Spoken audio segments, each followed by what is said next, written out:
Olá, pessoal. Sejam bem-vindos ao Curva Atípica, o podcast da JL Agência e Eventos. Nós estamos aqui motivados por uma causa que mexe com milhares de pessoas. Queria eu que não fosse tantas, que é a neurodivergência, no caso específico, o autismo, o TDAH, o PCD e tantas outras. E para você conhecer o que é o nosso espaço, o que vai ser esse bate-papo, nós temos um texto que transforma. Isso aqui é um depoimento da vida real de famílias atípicas. Nem toda vida segue uma linha reta. Nem todo filho vem com manual. Nem todo pai está preparado, mas tem que aprender rápido. Eu sou Diógenes Marques. Sou o pai atípico, sou o PCD, sou laudado com TDAH e sou um dos fundadores do Mata Cascalheira Ecoturismo, um espaço que é voltado a crianças atípicas. E durante muito tempo, eu e tantos pais se perguntam: será que eu estou fazendo o suficiente pelo meu filho? Será que eu estou errando em algo? Será que meu filho vai ficar bem, principalmente quando aqui eu não estiver? A curva atípica nasce desse lugar, do medo, da culpa, da sobrecarga, mas principalmente da esperança. Aqui a gente não romantiza o desafio, mas também não desiste do futuro. Aqui a gente conversa com quem vive, estuda e transforma realidades, porque informação salva o tempo, e tempo para nós é desenvolvimento.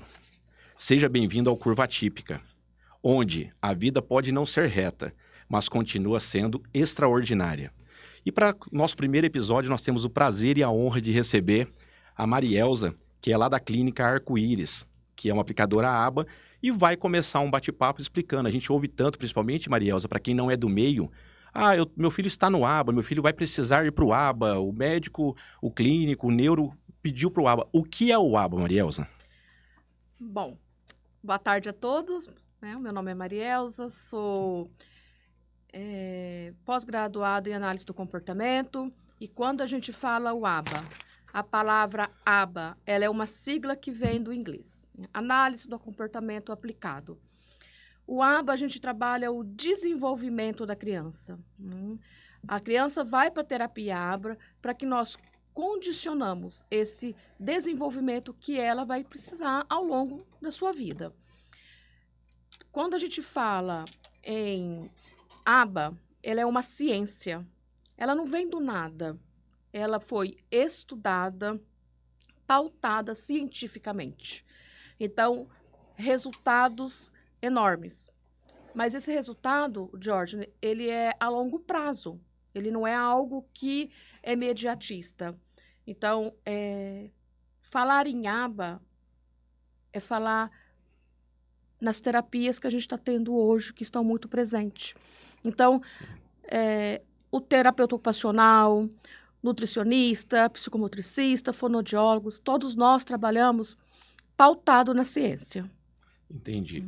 E ainda, para a gente não alongando, mas conhecendo um pouco mais a Marielza, hoje é uma missão que você tem, porque eu falo para quem entra, diferente de, eu vou abrir uma panificadora, uma mecânica por afinidade alguma coisa, geralmente, igual eu, estou sendo levado para dentro da questão do autismo pelo meu filho e outros laudos que a vida vem me apresentando. Mas você, além dessa missão, lá atrás, como que você escolheu? Como que você veio falar, você é aplicadora ABA, vou trabalhar com isso? Como surgiu isso? Eu sou professora, há mais de 20 e poucos anos do município e do estado, tanto em Três Lagoas como nas outras cidades que eu já passei. Mas, nos últimos anos, dentro da educação, eu fui trabalhar, hoje se fala PAEE ou sala multifuncional, antes a gente falava sala de AEE. Então, eu fui professora da sala de AEE. E as crianças que iam para nós, no período ao contrário, são crianças que tinham um laudo de TTH, de TOD, de TEA, deficiência visual. Então, a gente, ali dentro, começou a lidar com as emoções e a lidar com o conhecimento. E eu falo que Deus tem um destino na nossa vida. Sempre. Eu fiz o meu último concurso do município, eu fiz para professora brailista. Graças a Deus eu não passei. Porque eu fiz um combinado com meu Deus. Falei: Senhor, eu tenho duas oportunidades na vida. Ou continuar trabalhando para o município, desenvolvendo o que eu amo de paixão, ser Sim. professora. Ou eu já tinha um sonho de trabalhar para mim mesma. Empreender. E aí, eu não passei no concurso. Foi muito bom. E aí, eu fui para lá. Eu fui fazer a avaliação neuropsicopedagógica e eu fui me encantando com esse universo. Porque é muito grande, é muito vasto, é muito precioso, é muito aprendizado. E quando a gente se dedica, ele fica mais gostoso. Aí você fala assim, nossa, gostoso. Não, gente, é difícil, sim, eu sei que é. Sim. Mas cada criança, cada pai que chega e fala, nossa, meu filho bebeu refrigerante, que é uma coisa que a gente não gostaria, mas é uma vitória. Meu filho falou pai, nossa, eu me emociono junto com eles. É muito emocionante ver essa trajetória, esse crescimento, esse desenvolvimento que cada um tem. Tem muitos mitos sobre o aba. Ah, judia da criança, tá robotizando a criança, tá querendo deixar a criança normal, que usam esse termo, né? Normalizar. O que você fala sobre isso? Eu acredito, eu vejo que o meu filho sempre é discutido tanto com os médicos quanto com vocês, os aplicadores, os terapeutas, e vai meiando, vamos usar esse termo, colocando um equilíbrio para a criança. O que você fala sobre essas pessoas que não conhecem, para mim isso é uma ignorância, mas robotiza? Vocês tentam, nós na terapia tentamos deixar o nosso filho normal? Não. Dentro da terapia, a gente vai conduzir, a gente vai auxiliar no comportamento dele. Então, nós vamos fazer... Quando a gente fala de crianças mais novas, nós temos uma famosa cadernetinha das crianças, que lá ela vai falar o processo de desenvolvimento de cada faixa etária. Quando a criança chega para fazer a terapia, inicialmente ela é feita uma pré-avaliação, para a gente saber qual é o desenvolvimento que ainda não foi alcançado. E aí nós vamos trabalhar para alcançar esse desenvolvimento dessa criança. Existiu sim um mito que as crianças elas eram robotizadas. Logo quando iniciou, né, todo esse processo, quando veio mesmo para o Brasil, veio mesmo com esse processo de robotização. Né? Mas foi crescendo, foi fluindo e a gente foi observando que a gente trabalha com o quê? Com análise do comportamento. A gente trabalha com o comportamento desta criança, desse adolescente, dessa família como um todo. Então, a gente vai mudando, vai auxiliando, vai dando para eles artimanhas, forma para que eles possam a sobreviver e a conviver. Quando a gente fala em robotizar, as pessoas pensam que a gente trabalha a terapia ABA só com uma criança que tenha um laudo, que tem um CID ou não. A gente precisa observar o seguinte, todos nós também temos um pouco da terapia ABA conosco. A gente faz com os nossos filhos, a gente tem horário de tomar o banho, a gente tem horário de tomar o nosso café. Então, quando a pessoa fala assim, estou robotizando o meu filho, você também está sendo robotizado? Não. Nós estamos aprendendo e desenvolvendo o nosso processo de vivenciar com o outro. Disciplinando, né? Isso é bem colocado, porque em algumas entrevistas, ou que eu assisto, ou que eu também participo, eu costumo dizer que a gente usa muita palavra, que eu até comentei em off contigo aqui, o adestrar. Adestrar é ensinar repetidamente, infinitamente para as crianças, porque são isso, eles não têm alguns, eu vou sempre usar o meu filho de exemplo, o Benjamin, ele não tem noção temporal, se é cedo, se é tarde, se é hora de dormir, dá sono, ele é dormir, às vezes é 3 horas da tarde, final de semana sai da rotina, previsibilidade eles precisam muito. E aí entrando já na aplicação ABA, um pouco da tua clínica, quais as atividades, se tem psicomotricidade, o que vocês estão focados só no ABA, o ABA auxilia em quê nessa criação de rotina para a criança, nesse condicionamento e regramento, que eles não têm a disciplina, eles não entendem, não é que eles são, até aproveita deixar um recado a todos, vamos ser mais empáticos, principalmente com as mamães atípicas. Quando a criança está na fila do mercado, ou ali no banco da igreja, ou na escola, ou em qualquer outro lugar, e a criança está ali, ela está tendo uma crise, ela não é birra. E tem momentos que você precisa. Eu passei um episódio que eu estava num restaurante, meu filho deu uma crise, e o sensorial dele, a gente vai aprendendo. Eu percebi, ele deitou no chão. Se eu pego e forço, eu desencadeio uma crise grave nele. Exato. Então eu tive que deixar, e as pessoas ficam com aquele olhar, e isso aí é constrangedor. Então sejam empáticos, viu uma mãezinha, um paizinho, uma criança tendo uma crise, o máximo fala, papai, mamãe, precisa de uma ajuda? Não, vira as costas. É assim que a nossa equipe lá na Mata Cascaleira é treinado, é assim que nós fazemos. Tem crianças que desregula o sensorial, tá belezinha, brincando, dá uma crise. Nós só vamos ver se precisa de um suporte, senão continua a vida. E é isso que nós precisamos fazer. Mas voltando no disciplinar, no condicionar, o que o ABA faz para esse papel para a criança? Trabalhar as regras. né? Colocar movimento para eles atípico de regras. E estruturar tudo isso. Estruturar o limite, estruturar o tato, a audição dele com regra. Com horários que a gente precisa ter, com disciplinas. Essas disciplinas que vêm no dia a dia, ela vai ajudando a estruturar o conhecimento dessa criança. Eu não gosto de falar essa palavra adestramento, né, que é até uma palavra chata pesada, de é falar, associada pesada, a animal, mas assim, associada a animal. Mas a gente trabalha, sim, a regra. A gente ensina as regras para eles. O horário, o tempo.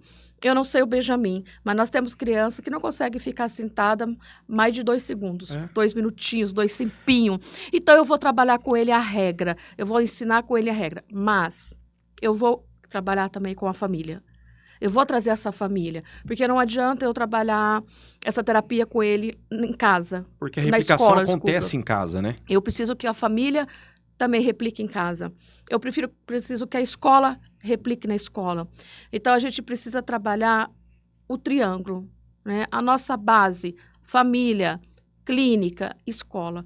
A gente precisa trabalhar de uma forma que essa regra, essa socialização, esses comandos que eles vão adquirindo, ele seja feito em todos os lugares. Ele precisa entender que os comandos estão aí para ser seguido. Eu preciso ensinar o seu paciente, ou o Benjamin, ou outra criança, a colocar a blusinha, igual você falou. Ele não sabe ainda colocar. Então, eu vou ensinar ele a fazer esse movimento. Ele faz e esquece, por isso que é o repetido. Ele faz e esquece. A gente tem criança que vai todos os dias, durante 2 horas, só para terapia ABA, e todos os dias tem algum procedimento, algum dos nossos, que me fugiu a palavra, que a gente faz. Todos os dias. Todo dia passa na sala de todo mundo cumprimentando. Bom dia, tia. Bom dia, tio. Bom dia. No outro dia, a mesma coisa. Bom dia, bom dia. Se a gente não lembrar, passa reto, sem te dar um bom dia. Eu faço parte aqui do podcast, e nós tivemos uma mãe que veio fazer, né, conosco, fazer parte, e aí ela falou da filha dela, que ela tinha na casa dela uma estátua, como fosse uma estátua de gelo, que ela falava e ela não tinha um retorno. Então, a gente fez o que? A gente ensinou ela a adquirir a emoção. E como que é ensinar a adquirir a emoção? Todo dia eu falo para ela, fulano, sorri, e eu mostro para ela. Eu vou mostrar o sorrisinho para ela. Eu vou fazer o sorriso, eu vou mostrar o kart para ela. Então, eu estou ensinando ela. Chega um certo momento que tem algumas crianças que a gente coloca em manutenção. O que é colocar em manutenção? O Benjamin já sabe colocar a camiseta. Então, eu vou deixar em manutenção. Sempre uma vez na semana eu vou estar... Benjamin, vamos colocar a camiseta novamente? Benjamin vai fazer o processo.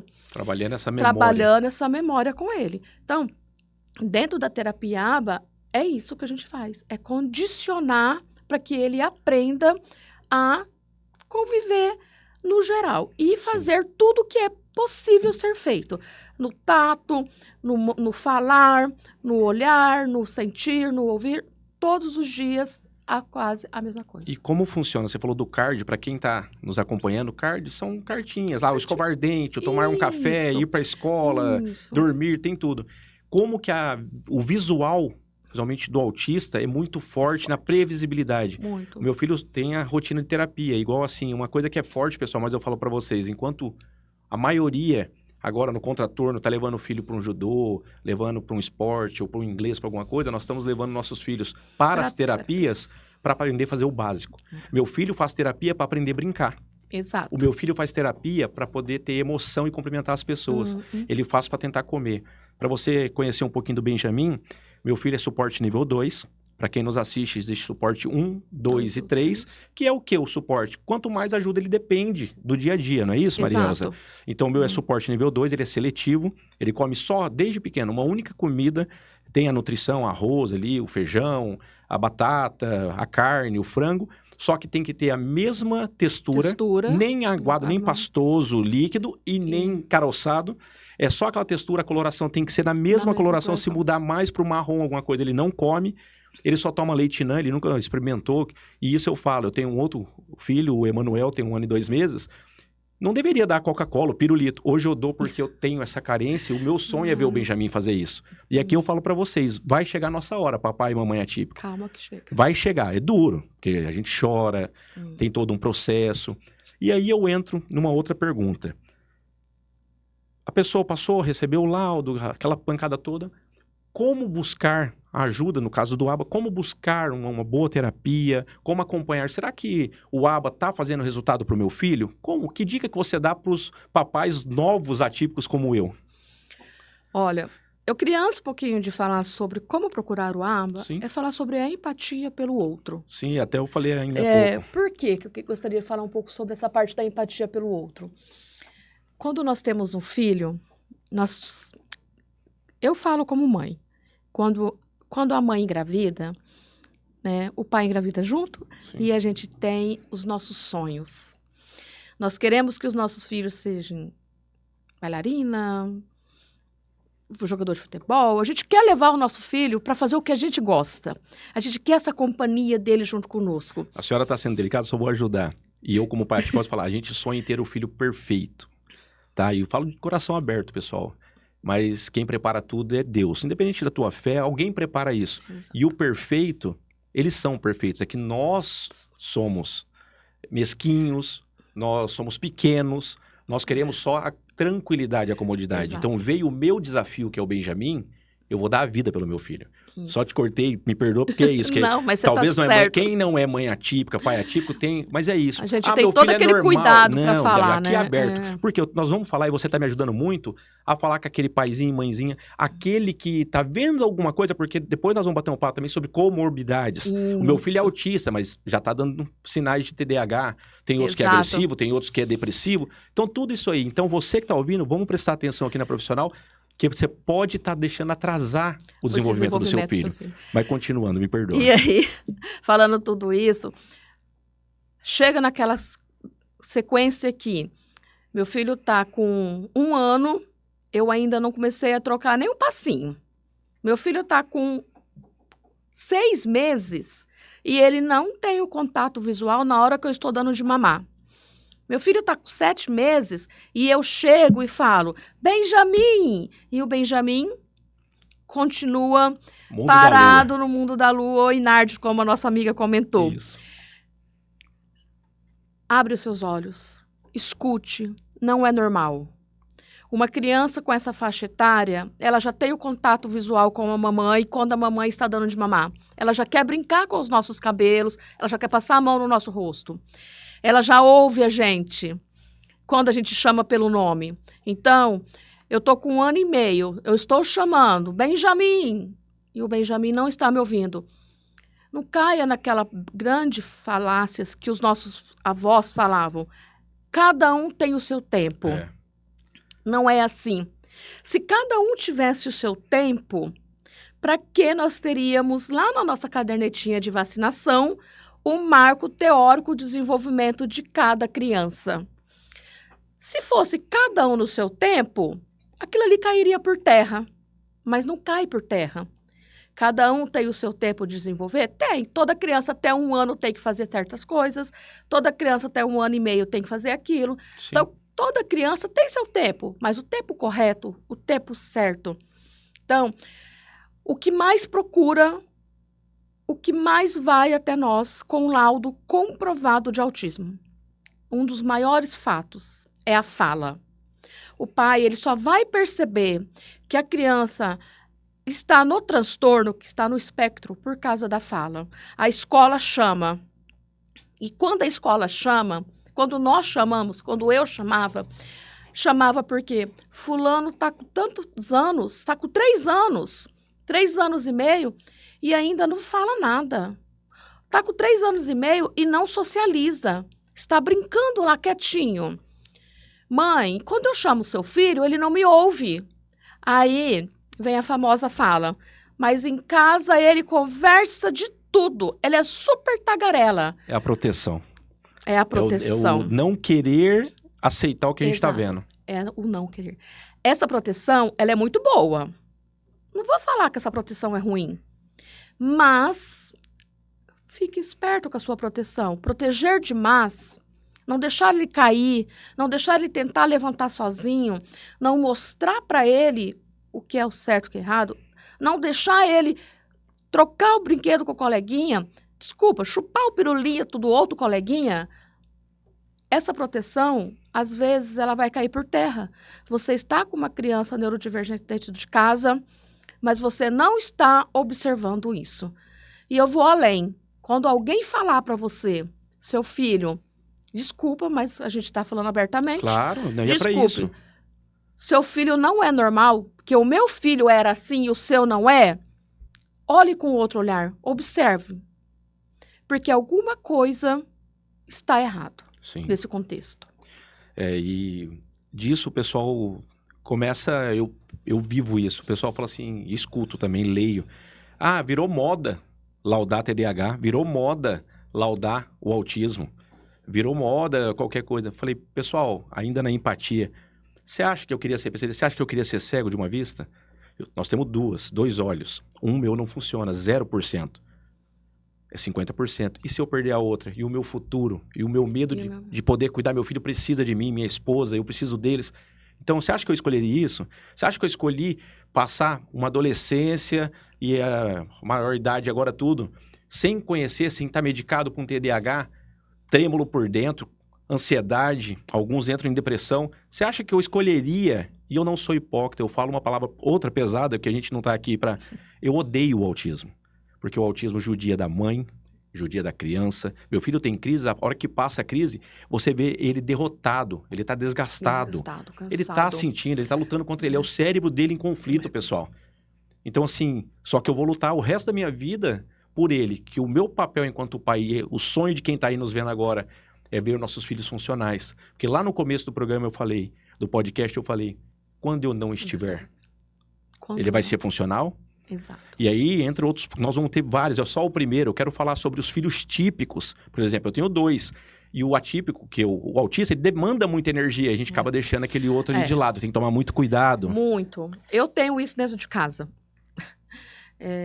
Eu tenho 2. Meus filhos são adultos hoje, mas eu cuidei tanto de um e esqueci do outro. Nós pais fazemos isso.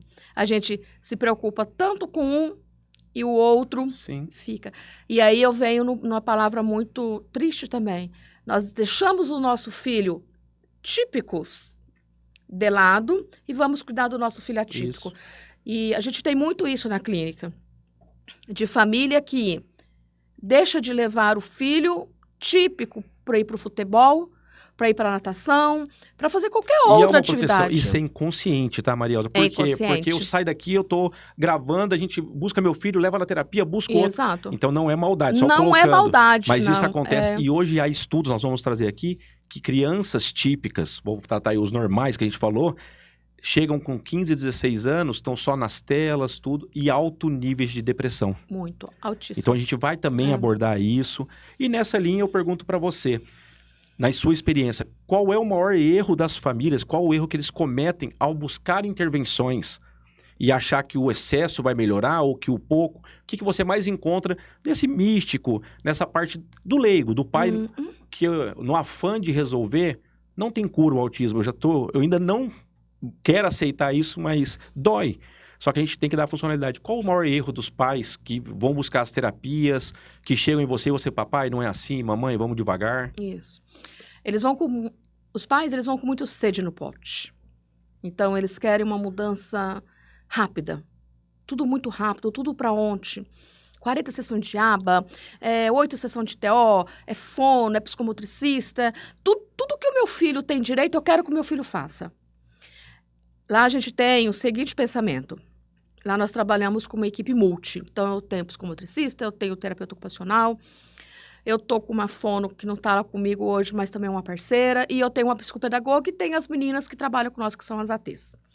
Eu tenho criança que tem 60 sessões de aba, mas eu já combino muito com meus pais. Ele não vai fazer tudo isso. Eu preciso que ele tenha vocês. Eu preciso que ele convive com você, pelo menos um minuto da sua vida. Ah, mas eu já tenho o final de semana. Mas e no meio da semana? Se eu quero ir no mercado com meu pai, se eu quero ir lá no centro com meu pai. Isso é uma terapia, ele vai ter que aprender isso para a vida dele. É uma dele. terapia, ele vai aprender. Como eu tenho pacientes lá hoje, que os pais levam para dentro das lojas para escolher o carrinho. E hoje ele sabe escolher o carrinho. Antes ele não sabia. Então, quando você for levar o seu filho para fazer terapia, não é porque eu tenho clínica, tá? Eu sempre falo isso. Busque primeiro conhecer aonde você está indo. Hoje, nós temos em Três Lagoas inúmeras clínicas. Eu vou falar da minha, mas você vai convidar outras pessoas. E nós temos, sim, que ouvir o outro. Sim. A gente tem que dar oportunidade para o outro. Mas a gente precisa entender que a terapia, ela é algo para desenvolver. Mas ela não é algo para te massacrar. A criança, ela tem que ser criança. Ela tem que ter um momento de brincar. Então, já vou pôr a próxima pergunta. Como equilibrar infância e terapia, tratamento? Não tem forma mais, mas o que você indicaria para quem está nos acompanhando? O que eu acabei de falar, a criança tem que brincar. Você tem que levar a sua criança para o parquinho. Você tem que levar a sua criança lá para a mata cascalheira e deixar ela brincar. Ela vai se regular? Ela vai ter um momento dela de crise? Mas será que esse momento de crise dela, que você acha que é algo que está sendo ruim, não está sendo bom, ela está tão feliz por ela estar ali, podendo brincar naquele balanço sensorial? Porque você sabe que não é sempre uma crise de algo ruim. É uma crise de algo bom. Euforia, tudo, ansiedade. Os famosos flaps que a gente fala, as estropitias, elas não são só de angústia, elas são de felicidade. Sim. Então, quando ele está lá, se balançando, quando ele está movimentando essa mãozinha... Pontinha do pé. Ou pontinha do pé. Será que também isso não é uma felicidade que ele está demonstrando para você? Então, lembre-se, leve o seu filho para brincar. Lá na clínica, a gente, por mais que nós trabalhamos com a terapia, nós temos um momento do brincar sem ser terapêutico. Eu falei até no começo, nós temos que pôr meu filho para treinar brincar. Exato. Aí eu coloco lá, nós temos parquinho, lá nós temos escorregador, que você não chega, eu acho que nem olhar, porque você foi muito rápido, mas temos parquinho, tem escorregador, tem o balanço, tem brinquedos. Então, quando a gente termina a nossa sessão, quando uns 5 minutinhos, a gente deixa eles brincar. A gente precisa ensinar ele a brincar. Sim. Mas a gente precisa deixar ele brincar. Jorge, quando uma criança, ela escorrega e ela rala o joelhinho dela ali, ela também está aprendendo. E tendo outras, até a dor está ensinando, né? Tá tendo outros sentimentos. Porque a gente sabe que a criança autista, a grande maioria, não sente muito dor. Então, eu preciso mostrar para ela que aquilo ali foi um machucado. Eu preciso mostrar. Então, o cair e o levantar faz parte da terapia. Com certeza. E antes eu quero ir um pouquinho na educação também, que você é educadora, e dar alguns exemplos que eu vivencio. Um conselho, como técnica, porque eu não sei se é mãe atípica, tudo, mas o que você, como técnica, vê, tanto nas crianças quanto nas famílias, qual o recado que você daria para o papai atípico e para a mamãe atípica sobre aquela criança? Porque do meu eu posso falar, é por amor. Tem os desafios, mas como técnico, o que você mais vê? Porque, assim, deve chegar pais apavorados, como eu cheguei.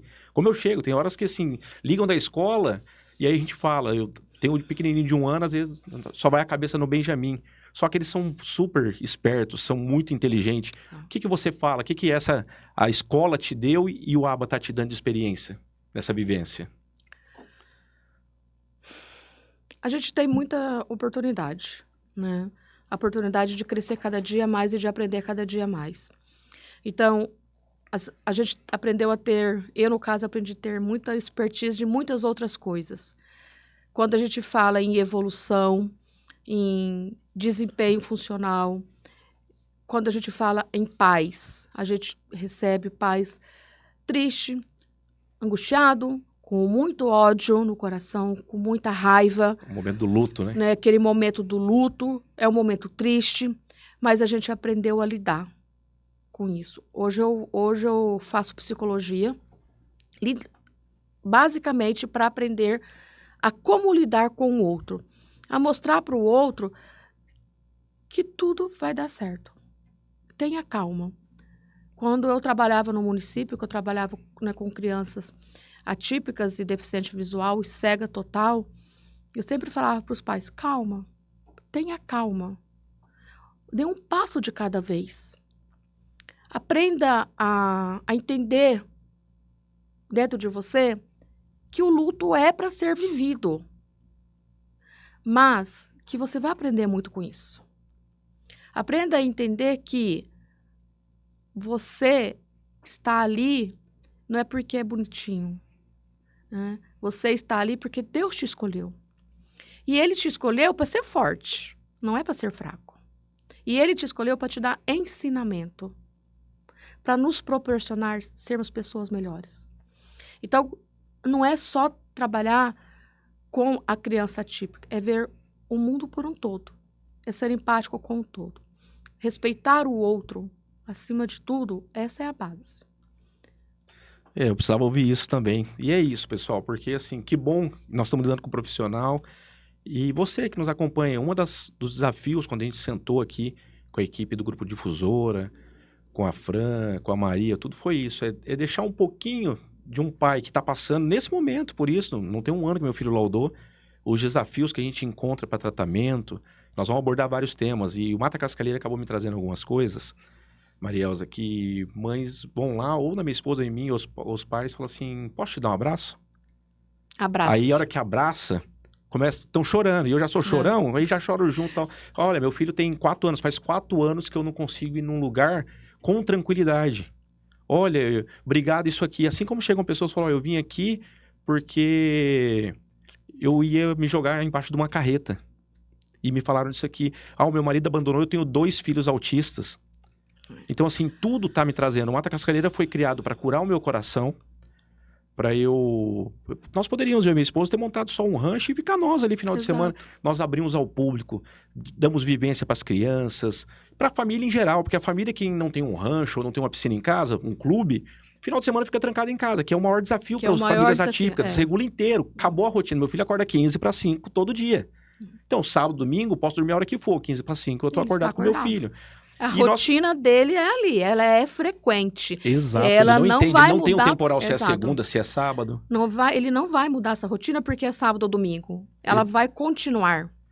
E é bem isso. E lá, acabou vindo esses desafios. E aí surge a ideia também do podcast, porque, tá batendo em mim lá, batendo no sentido assim, tá chegando essa informação, ou esse elogio, ou esse desabafo. E nós vamos abordar vários temas aqui, Marielza. Você que vem da educação... o meu filho, até deixa aqui um abraço pro professor Haroldo, o meu filho, a minha vida mudou começou a mudar 12 e terminou de mudar 12, 13, no dia 14 de fevereiro de 2024, com as crises do meu filho. Até então nem flap ele não tinha, no ponta do pé, como estímulo, porque ficava só eu, ele e minha esposa. Como levou pra escola, o sensorial ativou. Acabou que ele teve crise, ele tocava ficava em círculo. E aí até dicas, depois eu vou te pedir algumas. Criança fica girando, criança ficcionada num ventilador. Hélice, algum barulho específico, enfileirando os brinquedos. Exato. E ele teve isso. E aí a escola me chamou. E aí vem esse preparo da educação. Graças a Deus, meu filho é muito bem aceito, ele é bem recebido. Eu sei que vão ter dissabores pelo caminho. Agora há pouco eu estava numa terapia, a mãe falando, minha filha sofreu um bullying e tal. Então, assim, lá, nunca tiraram meu filho da sala. Quando ele dava crise, ensinaram, pessoal, o Benjamin, pensa 20 criancinhas de 2 anos, 3 anos. Ficavam, nunca tiraram. Só que eu sei que há casos, Brasil afora, mundo afora, coloca a criança na quadra para se acalmar. Coloca não sei o quê, porque a inclusão, para mim, ainda é muito falácia. Que é fácil se incluir de longe. Você incluir de verdade aqui, é muito difícil. E aí, vindo para a educadora, da sua experiência, qual o recado mais... Aí para o papai e para a mamãe que está nos acompanhando, queria que você falasse. Quando o pai passar por um desafio de um bullying, ou a criança for... A palavra é rejeitada, às vezes as crianças estão brincando, como ela não entende a brincadeira, ela fica só correndo. Eu, por exemplo, deixo o meu filho participar, porque ele está alegre, ele está feliz, ele não está entendendo que estão deixando ele fora da brincadeira. Como educadora, o que você, de sala de aula, pode nos dizer disso que você viveu, principalmente para o coraçãozinho de quem está nos assistindo? Primeiro, um abraço pro Haroldo, né? Que o Haroldo... Não, fantástico. A gente, assim, eu tive meu período de educação junto com ele, a gente batalhou muito, mas muito para essa parte da educação. Depois eu vou falar uma coisa para vocês que vocês, às vezes, não vão gostar. Criança não tem preconceito. É isso. Criança, ela não tem preconceito. Então, isso que você falou, Jorge, todos estão falando alto. O Benjamin desregulou, a professora faz assim, todo mundo... Às vezes, a professora nem precisa fazer. Eles mesmos já falam pro coleguinha, fala mais baixo, fulano não pode, tá vendo? Então, esse preconceito, ele vem de quem? Ele vem de nós, adultos. Por que que o meu filho é autista? Ou por que o meu filho é típico e ele está brincando com uma criança autista? Criança é criança.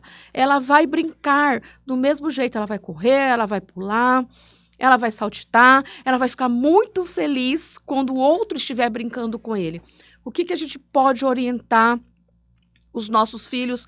Eu falo ditos típicos, porque para mim, todos nós precisamos aprender que somos iguais em qualquer local. Então, explica para o seu filho, olha, o fulano, a gente não fica citando muito o nome, né? Apesar de você ter colocado o nome do Benjamin, Sim. porque às vezes também se dá o preconceito de falar o nome, mas o meu, né? eu coloco porque assim, eu penso, eu enxerguei dessa forma. Deus me trouxe, deu todas as pancadas, me mudou como homem, como pai, todas as minhas atitudes, meu pensamento mudou, e eu utilizo porque é ele quem está motivando. Nós estamos aqui nos conhecendo, estreitando, e com certeza vai nascer projetos, porque veio pelo Benjamin. Exato. E sempre que usar, eu vou usar sempre o nome do meu filho, Perfeito. no sentido de não expor os demais. Exato. E aí, o que a gente vai falar para os nossos filhos? Brinque. A gente aprendeu o brincar funcional. O que é o brincar funcional? Não é empurrar o coleguinha. Ou não é tirar sarro porque o coleguinha não sabe verbalizar. É oferecer para esse coleguinha a ajuda. Então, ó, você tem lá na Mata Cascaleira um ambiente super agradável. Obrigado. Né? E aí, o pequenininho lá tá brincando com o Benjamin. O Benjamin é uma criança não verbal, mas ele é uma criança que tem uma audição. Né? Sim. E ele vai ouvir o coleguinha. Então, ensina o seu filho a conversar, a chamar o coleguinha para brincar. Fulano, vamos brincar? Não tenha esse preconceito. Ele não vai fazer mal pro seu filho. Nem o Benjamin vai fazer mal pro seu filho e nem o seu filho vai fazer mal para ele. Eles vão brincar. Se houver, no meio dessa brincadeira, algo que desagradou, que um chorou ou o outro, não chegue no seu filho já gritando ou culpando o filho do outro. Observe, ali são crianças. É normal isso aí. Observe. Separe aquilo, observe o que está acontecendo, deixa chorar. Acalme todo mundo. Porque acontece, Jorge, quando as crianças estão brincando junto, que o outro se machuca, o que a gente faz? Já chega gritando. Sim. O que aconteceu? O que aconteceu? Não. Observe. Vá com sabedoria. Vai com o coração puro. Eu acho que é o maior desafio, porque é o que você falou, o preconceito. Nós nascemos puros. E aí o dia a dia vai nos ensinando a criar cascas. E a gente vai ficando repelindo, mais assustado, só vendo maldade. É bem isso. Pode, por favor. E aí, quando você fala do final de semana, quando a gente tem uma criança atípica em casa, a família esquece que a gente existe. Não me chama mais pra festinha de aniversário. Ixi. Ah, mas porque criança não aceita, não aguenta o grito, criança vai mexer na decoração. Ué, mas você fez uma decoração pra quê? Pra ficar lá intacta ou pra criança brincar com ela? É bem isso. Eu não vou levar o meu filho no cinema. Três Lagoas tem um cinema que tem horários propícios para criança autista estar indo. Eu não vou levar meu filho lá na Mata Cascaleira ou no Balneário, ou seja onde que for, porque o outro vai ficar me olhando. Lembra do início da nossa fala? Sim. Seja empático. Não fique observando o filho do outro. Observe o seu filho. E isso, até porque a gente está caminhando para o nosso final aqui, mas são vários gatilhos que nós estamos deixando para provocar quem está ali do outro lado. Que um laudo, ele traz algumas vezes, algumas não, todas as vezes grandes sequelas para o casamento. Para tudo. A mãe atípica, e aí eu falo como pai atípico, que homem sejam sempre homens. No momento da pancada, tem que ficar do lado. E a grande maioria, nós vamos ter um programa só sobre isso também, o pessoal Foge. Pica na mula, vaza e deixa a mulher. Porque até um amigo brinca, falou, Diógenes, o homem pode ter 2, 3, 10 filhos. Ele troca de roupa, se ele afastar, ele tá beleza. A mulher não deixa de ser mãe nunca. O homem deixa de ser pai. A mãe não. E as mães adoecem. Junto com o filho. Com o filho. E aí, até pra gente indo pra esse caminhar, como mãe, como educadora, como aplicadora ABA, de mulher para mulher, até já desejando um feliz Dia das Mulheres. Estamos, nosso programa inicial na semana que está caminhando aí para o Dia Internacional da Mulher. deixar um abraço. A minha família, graças a Deus eu faço isso, abraço inteira a minha família. Rede de apoio eu tenho, mas a grande maioria não tem. De mulher para mulher, eu queria que você falasse ali, ó, um recado, um acalento. A mãe falando agora. Quando todo final de episódio a gente acaba falando isso. E é a minha parte que mais me toca. Porque a gente precisa ser vista. Na igreja, no salão de beleza, dentro de casa, aonde a gente vai. A gente precisa ser vista. E a gente precisa ser, além de vista, a gente precisa ser ouvida. A gente precisa que nos ouçam sem nos julgar. Quando você, mãe, passa por esse episódio, nunca pensa que você está sozinha. Apesar de muitos falar que a gente está sozinho, primeiro que a gente não está sozinho, que nós temos um Deus maior. Depois busque uma rede de apoio.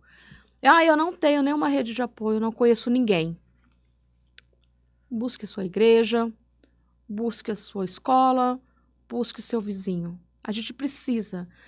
Jorge, uma das coisas que a mãe atípica precisa é uma rede de apoio. Por que essa rede de apoio? Porque eu sou mulher, porque eu sou gente, porque eu também preciso ter um tempo para mim. Eu preciso ir no salão e fazer a minha mão. Isso não é luxo. Com certeza. Isso é cuidar de mim também. Eu preciso ir no médico. Isso não é um luxo. Até tem uma frase, dentro você falou, cuidar do seu filho não significa abandonar a si. A si mesmo. Então, não abandone a si mesmo. Seja firme no seu princípio. Não vai ser fácil, não. Não estou romantizando. Não é fácil. Mas tente. O tentar é válido. O não a gente já tem. Mas o sim a gente vai ganhar. Que legal. É bem isso. E assim como as mães precisam, nós vamos abordar vários temas, sempre de forma neutra, trazendo a provocação. Os professores de apoio na sala de aula, tem crianças que estão aguardando algum tempo, e chegam casos, Mata Cascalheira, como eu citei, para a gente encerrar, chegou uma família, conheci um autista de 11 para 12 anos, não verbal, você vê que tem dificuldade motora, está aguardando tratamento, aguardando terapias, laudos pela rede pública há 6 anos. Desde os 6 anos de idade, que já é tardio, hoje tem quase 12. E aí? O que será desse garoto? E eu vou E além. depois dessa mãezinha? E depois que essa mãezinha não tiver uma rede de apoio, cadê o preparo para receber? Cadê as casas de repouso para as crianças autistas? Falam das casas de repouso para a terceira idade, famosos asilos. E para as crianças, saúde mental, neurodivergência, PCDs que vão ficar sozinhos, cadê o espaço para essas pessoas? A criança, ela nasce autista, ela se torna uma criança autista, ela se torna um adolescente autista e ela se torna um idoso autista. E depois dos 16 tem muita dificuldade na continuidade de tratamentos. Tem. É quase zero, vamos colocar. É muito difícil. Eu, nos meus 4 anos que eu estou nessa área e na busca constante, que você vê um local que dá um apoio para essa criança. E detalhe, o que tem de adolescentes sendo laudado agora. Então, ele já passou tardio. 16 anos, 12 anos, 15 anos da vida dele em sofrimento. Sim. E aí vem a famosa terapia para o adolescente. Não, o meu laudo veio tardio também, veio motivado pelo meu filho, que eu fiquei tão apavorado, fui buscar coisas que eu já via e tudo, e saiu disso, porque assim, uma coisa que é simples para muitos, deitar e cair no sono. O TDAH não cai, ele fica batendo a perna, 1000 pensamentos, é o pensamento acelerado, e o meu sono é extremamente desgastante, mas eu não culpo meus pais, que não tinha. Então, assim, falam também, é modinha. Pessoal, sempre existiu o autismo, só que antes era aqueles manicômios que colocavam. O fulano é doido. O fulano... Não, hoje a tecnologia, graças a Deus, evoluiu para a gente identificar e dar qualidade de vida para as pessoas. A gente tem que agradecer muito a ciência, que ela evoluiu muito. Quando a gente pode fazer um episódio para falar só sobre o TDAH. Sim. Que a gente bate muito na tecla, né, do falar do autismo. Mas o TDAH... Precisa de terapia também, precisa de ajuda. Precisa da terapia. E os planos de saúde, eles... Basicamente, eles bloqueiam a terapia de uma criança TDAH. Eles acham que a terapia ABA é só para criança autista. Não, a terapia ABA é para toda criança. Falou isso. criança atípica, TTAH, TOD. Tenham curiosidade, busquem, vai saber o que é uma criança TOD. Ele não está fazendo birra. O neuro dele, Transtorno que o de neurodivergente, Hulk, tá tem tanta todo. coisa pesada. Então, quando eu falo do TTAH, eu costumo dizer assim para meus pais, a gente tem um cérebro maravilhoso e tem um monte de caixinha. E todos, o do George, todos estão abertos. A todo E momento. pensa naquela loucura que você tá. Aí eu falo ali da criança TEA, ela tem um hiperfoco, é um pouco diferente. Mas aí se eu coloco lá um TEA com uma comorbidade do TTAH ou do TOD, são assim, assuntos É um pacote completo para ilimitados. judiar da criança. Maria Elza, nosso primeiro episódio foi um prazer ter você aqui. O prazer foi meu. Queria que você nos deixasse, principalmente para quem está nos acompanhando, uma mensagem final, aonde encontra a sua clínica, mais uma vez o endereço, o nome, deixa os seus contatos, nós vamos pedir também, quando postar, a gente colocar o @de vocês, o Instagram, o espaço é seu. A minha mensagem é, não pense que receber um CID F84 vai acabar com a sua vida. Não, ela é um momento de reiniciar, de se reinventar a sua rota. Busque terapia para o seu filho. Busque conhecimento de causa. Estude. Não deixe de estudar. Hoje está muito fácil. Todos os meios de comunicação. As pessoas ensinando o que é e como deve ser o universo autista. Então, busque conhecimento. Hoje eu estou localizada na rua João Gonçalves de Oliveira, 322, Centro, Clínica ABA Arco-Íris. Busque conhecimento, pergunte. Faça que a gente também traga informação para vocês. Não instigue a responder. E eu estou aqui. Sempre, eu venho aqui uma vez na semana e agora um pouquinho mais com o Diógenes, para que a gente possa acabar um pouco com esses mitos e mostrar a realidade do que é essa curva, famosa curva, que eu amei o nome. E para você que nos acompanhou até agora, muito obrigado. Ajude a levar e disseminar essa mensagem, que é uma mensagem de amor, de acalento para quem está aqui. Espero você no próximo episódio.